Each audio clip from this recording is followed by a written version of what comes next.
دعا اس چیز کو بھی تم تک کھینچ لاتی ہے جو تمہارے نصیب کا حصہ نہیں ہوتی۔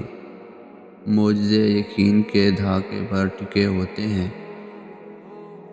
سکون سے لے کر بے بسی تک کے سارے اختیارات صرف اللہ کے پاس ہیں۔ ایسا نہیں ہے کہ لکھا ہوا نصیب بدل نہیں سکتا، اور ایسا بھی نہیں ہے کہ جو چھن گیا وہ اب واپس نہیں مل سکتا۔ جو چیز اللہ نے تمہارے لیے لکھ دی ہے، اگر اللہ 7 زمینوں اور 7 آسمانوں میں رہنے والی ہر شے ایڑی چوٹی کا زور بھی لگا لے، تب بھی تمہاری اور اس کی راہ میں رکاوٹ نہیں بن سکتی۔ اللہ کی ذات پر یقین رکھیں، اور جس کو اللہ نے تمہارے لیے لکھا ہے اس کو دعا کے علاوہ کائنات کی کوئی بھی چیز تم تک نہیں لا سکتی۔ جیسے حالات بدلتے ہیں ویسے ہی مقدر بھی بدلتا ہے، لیکن ہر چیز کے ہونے کو ایک مقرر وقت درکار ہے۔ ہر چیز اپنے وقت کے ساتھ بدلے گی۔ تمہیں پورا حق ہے ان خوابوں کے لیے لڑنے کا جن کی تدبیر تم نے دیکھی ہے، کیونکہ جب اللہ تمہارے دل میں کسی کا خیال پیدا کرتا ہے تو وہ چاہتا ہے کہ تم اسے مناؤ، اسے وہ چیز تمہیں دینے پر آمادہ کرو۔ بار بار جھولی پھیلاؤ، بار بار اسے پکارو تاکہ وہ کن فرما دے اور تمہاری فرمائش پوری کر سکے۔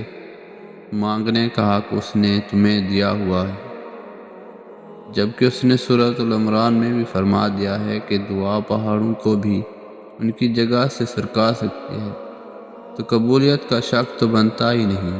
اللہ نے مقدر لکھنے کا اختیار تمہیں دیا ہے، چاہو تو دعا کا تسلسل بڑھا لو اور چاہو تو مایوس بیٹھ جاؤ۔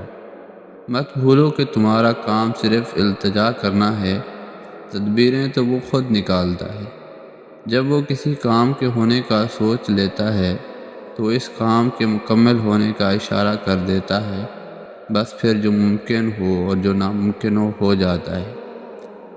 ایک بہت خوبصورت جملہ ہے، کسی دل میں اپنی محبت کا اللہ نور بھرنا چاہتا ہے تو اس دل کو توڑتا ہے، جو اس دنیا کی محبت ہے نکال دیتا ہے، جو اللہ کی محبت ہے اس میں داخل کر دی جاتی ہے۔